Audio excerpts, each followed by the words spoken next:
여러분 모두 안녕하십니까? 이렇게 어렵고 힘든 시기에 그래도 하나님의 말씀을 사모하여 교직원 축의 기도주의를 허락하신 하나님께 참으로 감사를 드립니다. 이 한 주간 여러분의 삶 가운데 또 여러분의 심령 가운데 하나님의 말씀으로 뜨거워지고 새로운 생각과 새로운 마음의 결심으로 부흥이 함께 깃드는 소중한 한 주간이 되기를 주님의 이름으로 축원합니다. 저는 오늘 이 한 주간 그때가 그립습니다 라고 하는 주제로 초대교회의 신앙에서 몇 가지 교훈들을 살펴보는 시간을 갖고자 합니다. 그 시절의 신앙의 성장, 또 영적 부흥, 교회의 번영, 생각하면 그저 그립고 고대할 만한 그러한 시절이었다라고 하는 생각이 듭니다. 그때가 그립습니다. 그런데 사실 그렇게 먼 초대교회 시절이 아니라 할지라도 우리의 삶은 코로나로 인해서 그 이전의 생활을 늘 그리워하며 살고 있는 것 같습니다. 코로나로 인해서 우리의 삶이 얼마나 답답하고 힘들어졌는지 모릅니다. 마스크 없이도 괜찮은 시대, 사람들과 만나면 늘 따뜻하게 손을 잡고 함께 안아주고 정을 나누고 함께 식사할 수 있었던 그러한 시대, 아마 우리가 그리워하고는 그러한 시대였을 것입니다. 우리는 오늘날 코로나의 뉴 트렌드 시대를 살고 있습니다. 지금까지 경험해보지 못했던 온라인 수업, 온라인 예배, 언택트의 시대, 마스크는 내 친구, 학교에 학생들이 없는 시대, 정말 한 번도 상상해보지 못했던 시절을 우리는 보내고 있습니다. 그래서 역사의 분기점을 원래는 예수님의 탄생을 기점으로 해서 BC와 AD로 나눴었습니다.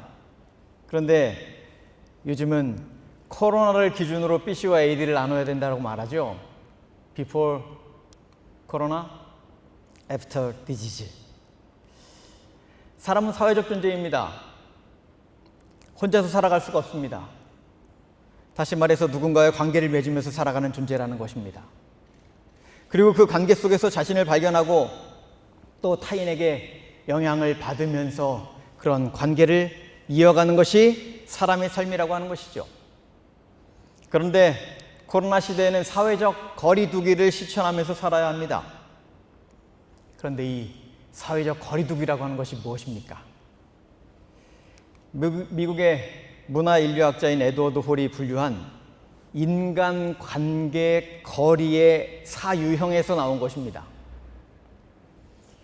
이것은 무엇인가 하면 친밀한 거리, 그리고 개인적 거리, 또 사회적 거리, 공적인 거리, 이렇게 나뉘어서 점차적으로 관계가 먼 사람이랑은 멀리 떨어져 있는 그런 관계를 이야기하는 것입니다.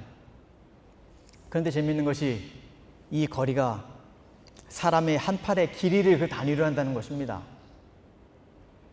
아주 친밀한 가족, 연인 간의 거리는 한 사람만 팔을 내밀어도 닿을 수 있는 거리에 존재하는 사람들입니다. 개인적 거리에 있는 사람들은 서로가 팔을 내밀면 닿을 수 있는 거리에 있는 사람들인 거죠.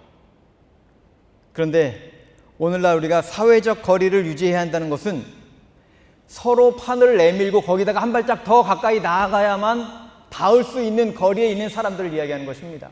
이 정도는 띄워놓고 살아야 코로나 감염을 예방할 수 있다는 것이죠.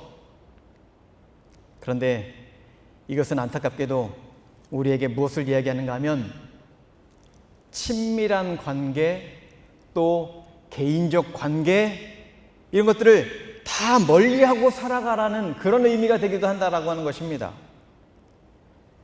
사람과 사람과의 관계는 무엇으로 가까워집니까?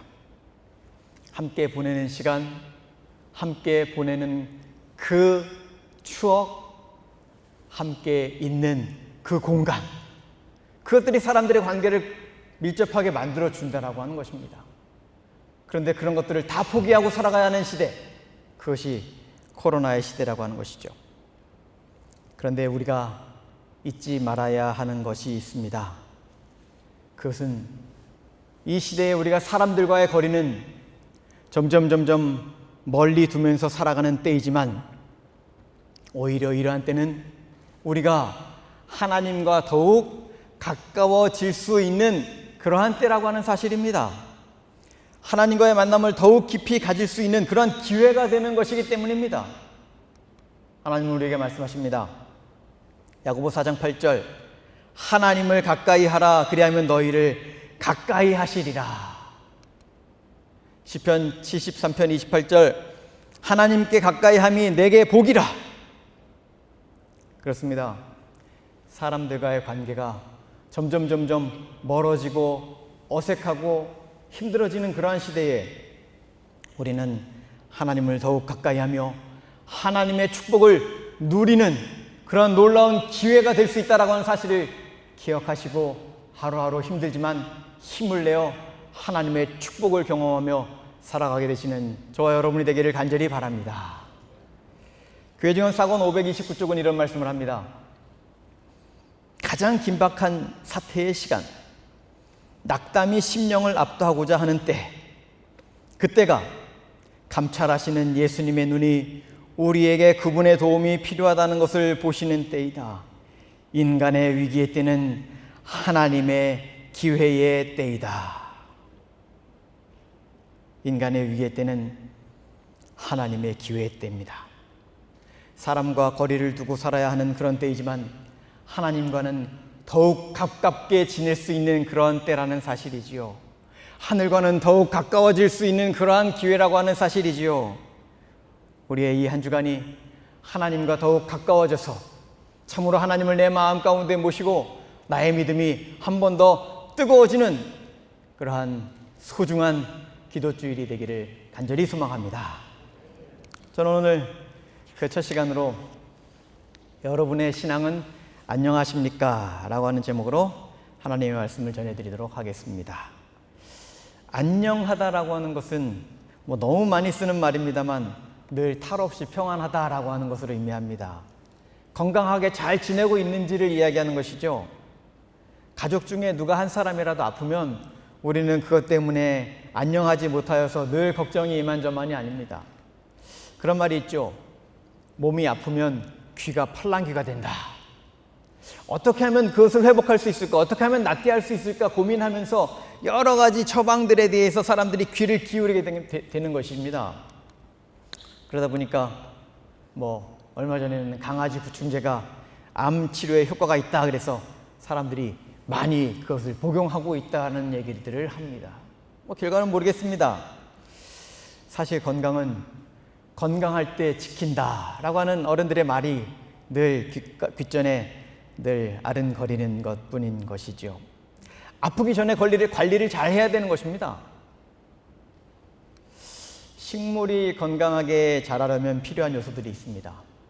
물, 햇빛, 영양분, 공기. 사람이 건강하게 지내는데도 몇 가지 필요한 요소들을 우리는 뉴스타트라고 이야기를 합니다. 신앙의 건강관리는 어떻게 해야 됩니까? 건강한 신앙생활을 유지해야 우리의 신앙이 성장할 수 있는 것입니다. 과연 우리는 무엇을 통하여 우리의 건강관리를 할 수 있는 것입니까? 오늘은 초대교회 성도들이 어떻게 건강하게 신앙을 유지하며 성장할 수 있었는지 몇 가지 교훈을 살펴보기를 원합니다. 첫 번째는 말씀으로 뜨거워지는 신앙입니다. 사도행전 2장 42절은 초대교회 성도들이 말씀으로 어떻게 뜨거워지는지에 대한 이야기를 이렇게 기록해주고 있습니다. 그들이 사도의 가르침을 받아 서로 교제하고 떡을 떼며 오로지 기도하기를 힘쓰니라. 누구의 가르침을 받았느냐 하는 것은 그 사람의 사상과 삶의 방향을 결정합니다. 어떤 교수님에게 교육을 받았느냐 하는 것이 그 학생들에게 수많은 영향을 미치는 것이라고 할 수 있는 것이죠. 바울이 가말리엘의 문화생이었다. 고린도 교회가 나는 게바파다, 바울파다, 아볼로파다, 그리스도파다라고 이야기했던 것은 그들의 삶의 방향에 대한 이야기를 하고 있는 것입니다. 누구에게 가르침을 받고 누구를 따르며 그들처럼 살고 있는가? 근데 초대교회 성도들은 누구에게 가르침을 받았다라고 말하는가 하면 바로 사도들의 가르침을 받았다라고 이야기하는 것이죠. 그럼 사도들은 무엇을 전하였습니까? 사도행전 4장 20절에 보면 우리는 보고 들은 것을 말하지 아니할 수 없다라고 이야기를 합니다. 그러니까 사도들이 가르친 것은 그동안 예수님과 함께 있으면서 그분에게서 본 것, 그분에게서 들은 것, 그분의 삶 속에서 깨우친 것, 내가 알고 있는 그런 것들을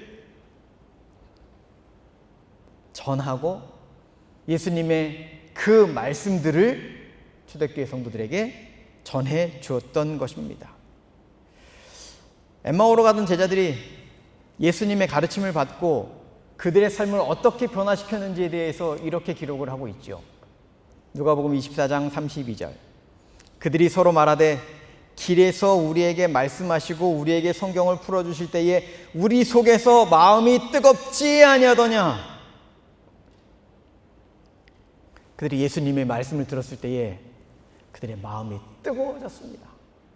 예수님의 말씀이 그들에게 들어왔을 때에 그들의 삶에 뜨거운 변화가 있었습니다.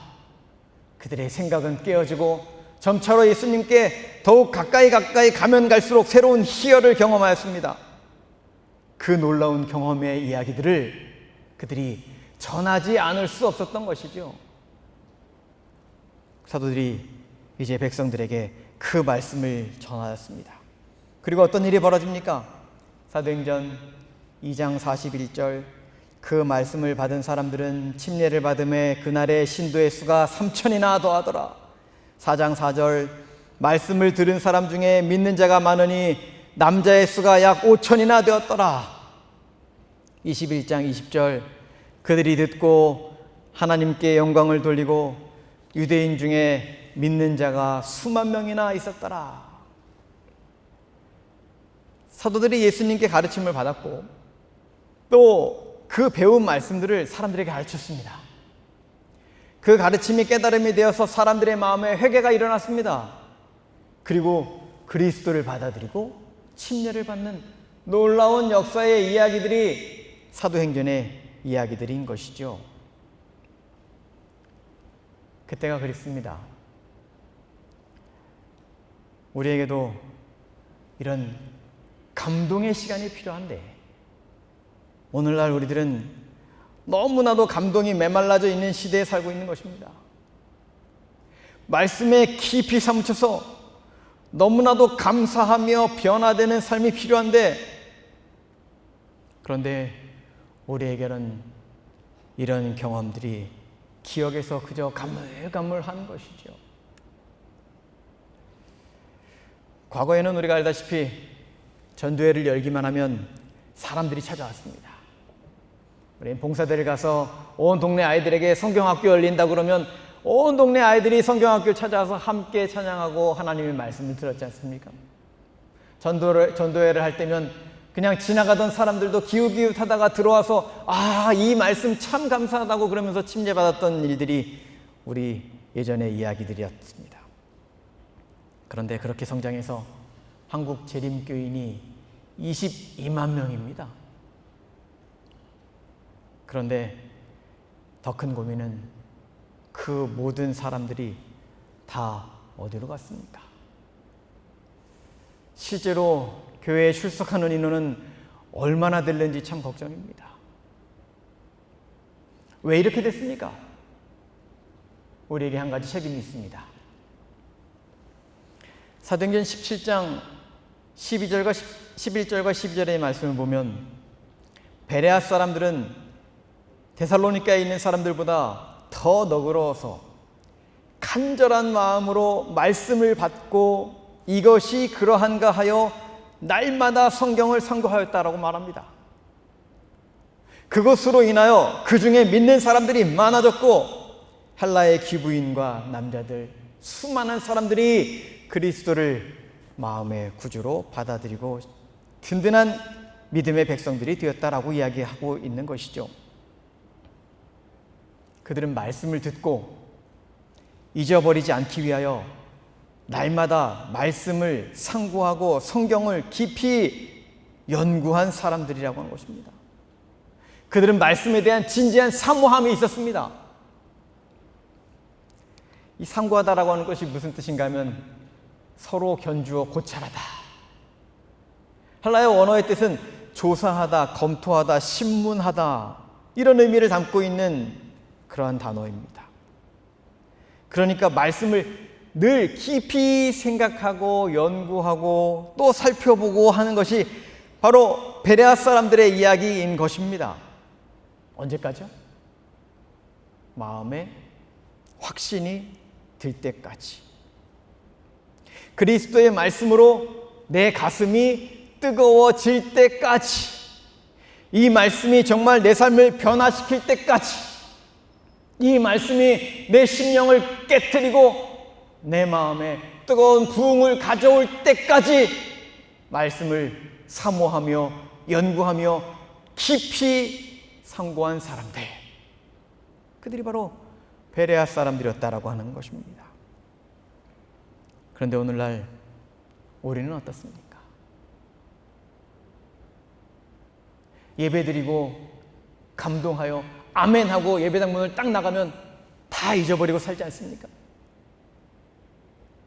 나가자마자 해야 할 일들이 산더미 같고 너무너무 바쁜 시절에 우리가 살고 있기 때문에 우리의 마음 가운데는 감사했던 그 말씀들을 다 잊어버리고 살아가고 있지는 않는가 하는 것입니다.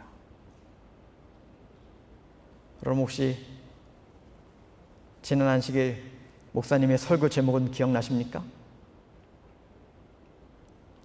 우리가 하나님의 말씀을 듣고 한 주간 은혜롭게 살고 싶어서 안식일에 예배에 참여하고 말씀을 듣고 감사했는데 지금까지 그 말씀이 하나도 나에게 영향을 미치지 않는다면 도대체 우리의 삶은 어떻게 해야 하는 것입니까? 여러분, 뭔가 중요한 것을 잊어버리지 않기 위하여 우리는 어떻게 합니까?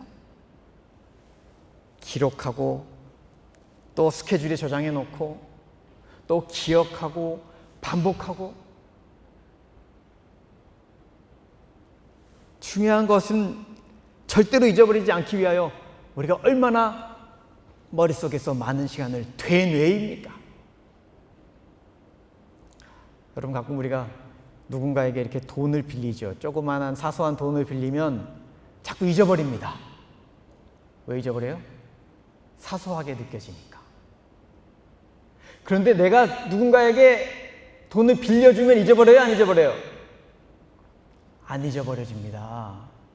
왜 안 잊어버려요? 다시 또 생각하고 이 사람이 왜 안 갚나? 도대체 저 사람이 나를 얼굴 쳐다보고 인사만 했지 왜 나에게 빌려간 그 돈을 잊어버리고 있나? 라고 하는 생각을 계속 반복적으로 내 머릿속에서 기억하기 때문입니다. 잊어버려지지 않는 것이죠.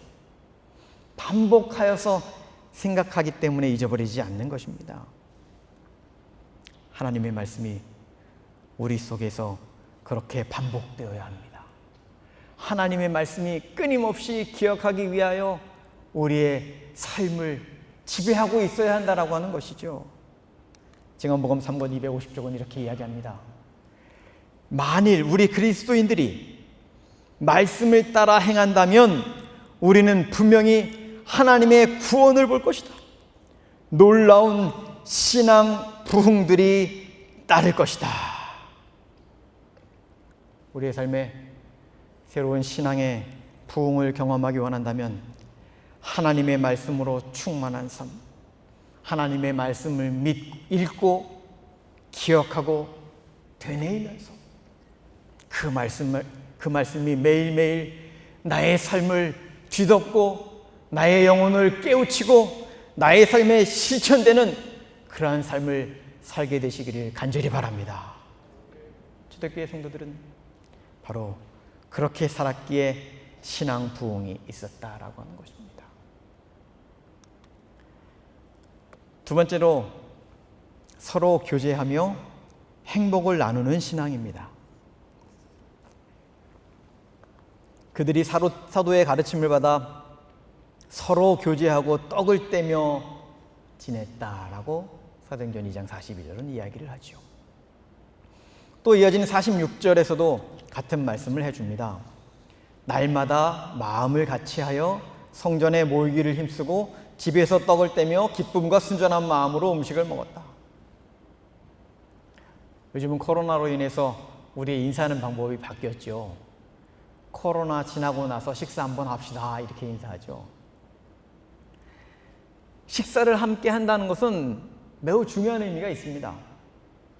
그것은 관계의 문제인 것이죠. 초대교회 성도들이 함께 교제하고 함께 떡을 떼는 것을 좋아했습니다. 왜냐하면 함께 먹는 일은 그들의 관계를 돈독하게 해주는 일이라고 하는 것을 우리는 잘 알기 때문입니다. 이 함께 먹는 일이 얼마나 중요한 건지 잠깐 생각해 보려고 합니다. 2018년에 가족의 의미를 되새기는 영화 식구라고 하는 영화가 있었습니다. 함께 먹는 가족을 지칭하는 단어입니다. 그 사전적 의미는 한 집에서 함께 살면서 끼니를 같이 하는 사람이 식구입니다. 식구는 함께 지내고 함께 먹고 하면서 관계를 공유하는 것입니다. 삶을 함께 나누는 그러한 관계이죠. 그래서 이 식구들을 먹여 살리는 일을 누가 해요? 아빠가 돈 벌어다 주니까 아빠가 합니까? 먹여 살리는 일을 엄마가 하죠. 그래서 엄마가 집에서 하는 일을 뭐라고 그래요? 살림살이라고 합니다. 살림살이. 뭘 살려요? 식구들을 살리는 것입니다. 특별히 음식을 통해서 가족들을 살려내는 것입니다. 왜 그런가 하면 사람들은 음식을 통해서 생명을 얻는데 이 음식의 기본 재료가 바로 사랑인 것입니다. 그래서 살림살이를 한다는 것은 사랑한다는 것입니다. 아내가 준비한, 어머니가 준비한 음식 속에는 사랑이 가득 담겨져 있는 것이죠. 그래서 사람을 살리는 것은 바로 음식보다도 그 안에 듬뿍 담겨 있는 사랑에 있다라고 하는 것입니다. 그래서 음식을 함께 나눈다는 것은 사랑을 함께 나눈다는 것입니다. 그런데 말씀입니다. 아내의 마음에 상처가 생기면 음식을 할 수가 없어요. 사랑에 상처가 생기면 음식이 나올 수가 없는 것입니다. 오늘 아침에 혹시 아내의 마음에 상처를 주고 나오셨으면 오늘 집에 들어갈 때는 따뜻한 사랑을 품고 돌아가시기 바랍니다. 그래서 내일 아침에는 진짜 사랑이 듬뿍 담겨져 있는 그러한 사랑의 음식, 삶의 음식을, 생명의 양식을 먹고 나올 수 있기를 바랍니다. 그래야 됩니다. 거꾸로 설명을 하면 말씀입니다. 음식을 나눌 필요가 없는 이유는 무엇인가 하면 사랑하는 마음이 없기 때문이라고 하는 것입니다. 내 마음에 사랑이 없으면 그 사람과 함께 식사를 해야 할 이유가 없는 것이죠.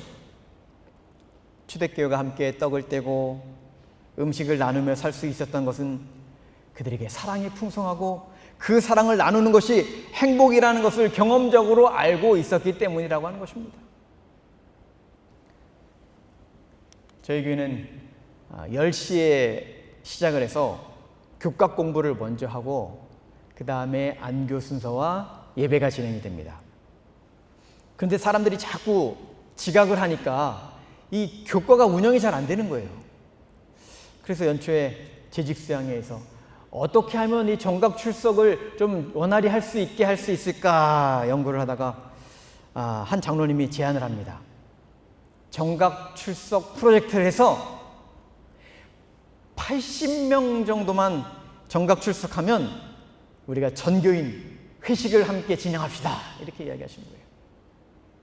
저희 교회가 한 110명에서 120명 이렇게 참석을 하는데 80명 정각 출석한다는 게 이게 평상시에는 한 3, 40명 이렇게밖에 정각 출석을 못하기 때문에 굉장히 어려운 일이라고 생각을 했습니다. 그런데 정각 출석 프로젝트를 진행한 지 한 달여 만에 2월 11일에 그 안식일에 112명이 참석을 했는데 81명이 10시 정각에 출석을 해서 바로 그날 저녁에 함께 회식을 했습니다. 함께 먹고 함께 신앙하고 함께 사랑하는 사이에 우리는 아름다운 추억을 하나씩 만들어가는 것입니다. 장로님의 넉넉한 배려와 성도들의 협력이 함께 있으면 우리의 삶은 행복해지는 것이죠. 그때가 그립습니다. 그 다음은 정각 출석 100 프로젝트를 시행하려고 했는데 코로나 때문에 다 이상해져 버렸습니다. 이런 행복을 알았던 요한이 요한일서 1장 3절에 이렇게 기록합니다. 우리가 보고 들은 바를 너희에게도 전함은 너희로 우리와 사귐이 있게 하려 함이니 우리의 사귐은 아버지와 그의 아들 예수 그리스도와 더불어 누림이라. 우리가 서로 사귀고 사랑을 나누고 더불어 살아가면 그곳에 하나님께서도 함께 하시고 그곳에 예수님께서 함께 하시면서 우리와 더불어 기쁨을 나누고 행복한 시간을 보내시겠다고 이야기하는 것입니다. 우리는 그래야 합니다. 우리는 다른 사람들과 사랑을 나누며 행복한 삶을 살아야 하는 것입니다. 다른 사람에게 우리의 최고의 행복을 나눠주는 그런 삶을 살아야 하는 것입니다. 그러할 때에 우리의 삶은 더욱 윤택해지고 우리의 신앙은 더욱 뜨거워지기 때문에 그렇습니다. 누군가와 함께 교제를 나누는 것, 우리의 인생에 있어서 너무나 소중한 일인 것이죠. 제가 2013년부터 2017년까지 남미 파라과이에 있다가 왔습니다. 거기까지 가려면 인천에서 비행기 타고 12시간 LA까지 가고요. 또 비행기 타고 12시간 가면 브라질 상파울로에 도착합니다.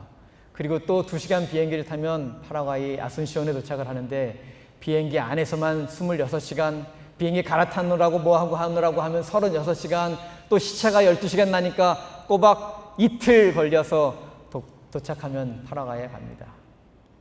근데 이민사회에 가보니까 사람들이 너무 바빠요. 도대체 신앙이라는 것에 관심을 둘 여유가 없는 것입니다. 어떻게 전도활동을 할 수 있습니까? 그러다가 우연히 우리 집사님 한 분이 어떤 한 식당에 사모님과 친분을 맺기 시작했어요. 그래서 그때 이후로 교회 회식은 항상 그 식당에만 갔습니다. 아순시온 시청 옆에 있는 서울식당이라고 하는 곳이 있습니다.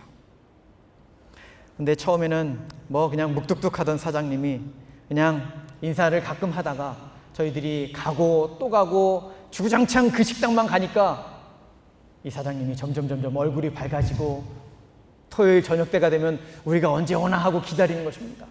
그러다가 어느 날 우리와 함께 식사하고 싶다며 같이 앉아서 이야기를 나누고 그러더니만 함께 성경 공부를 하고 싶다 그리고 나서 침례를 받고 재림교인이 됐습니다.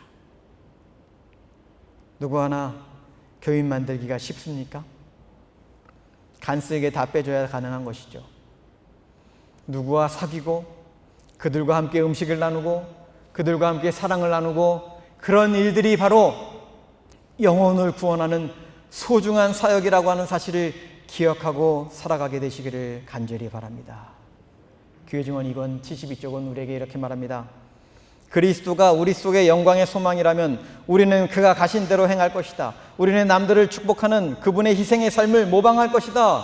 우리는 그리스도를 위하여 헌신과 시련과 극기의 생활을 즐겨야 할 것이다. 하늘은 우리가 그것을 얻기 위해 어떤 희생을 치르더라도 너무 싸다고 할 것이다.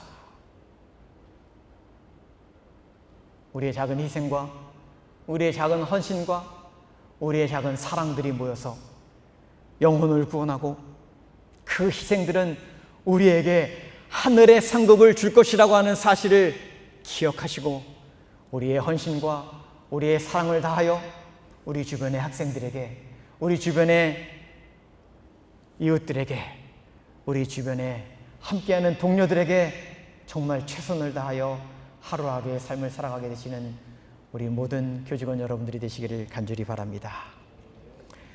세 번째는 기도하는 신앙입니다. 기도주일이니까 기도 많이 하십시오. 이 초대교회 성도들이 얼마나 열심히 기도하고 얼마나 그 기도의 능력을 받았고 살았는지 그들이 항상 범사에 기도하며 사는 삶, 그것이 우리의 삶에 너무너무 소중한 일이라고 이야기해 줍니다. 교회증언 7권 214쪽. 우리는 반쯤 기도해서는 안 된다. 우리는 반쯤 믿어서는 안 된다. 이전에 결코 기도한 적이 없었던 것처럼 기도하라. 어렵고 힘든 이 코로나 시대에 우리가 기도주일을 맞이했습니다. 이 한 주간이 참으로 뜨겁게 기도하면서 새로운 믿음의 전기, 새로운 부흥의 전기, 새로운 변화의 기틀을 맞이하는 저와 여러분의 소중한 한 주간이 되기를 간절히 바랍니다. 말씀을 정리합니다. 우리의 삶에 뜨거운 감동이 필요하다면 하나님의 말씀을 깊이 상고하며 살아가는 삶이 되시기를 간절히 바랍니다.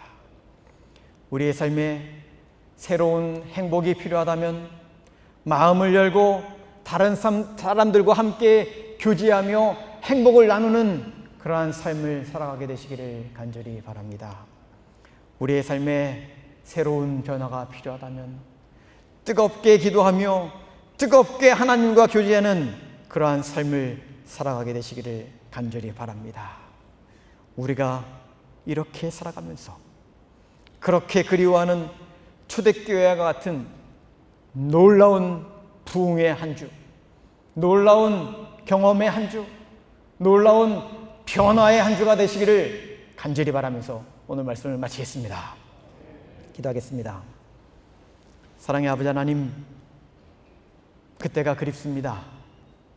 말씀으로 뜨거워지고 서로 교제하면서 행복했던, 기도로 하나님과 교제하며 그들의 마음이 정말 하나님처럼 변화되어 뜨거운 부흥을 경험했던 초대교회의 성도들처럼 우리들도 이 한 주간 간절히 기도하며 하나님과의 교제를 통하여 우리의 믿음이 더욱 뜨거워지는 한 주간 될 수 있도록 인도하여 주시옵소서. 예수님의 이름으로 기도하옵나이다. 아멘.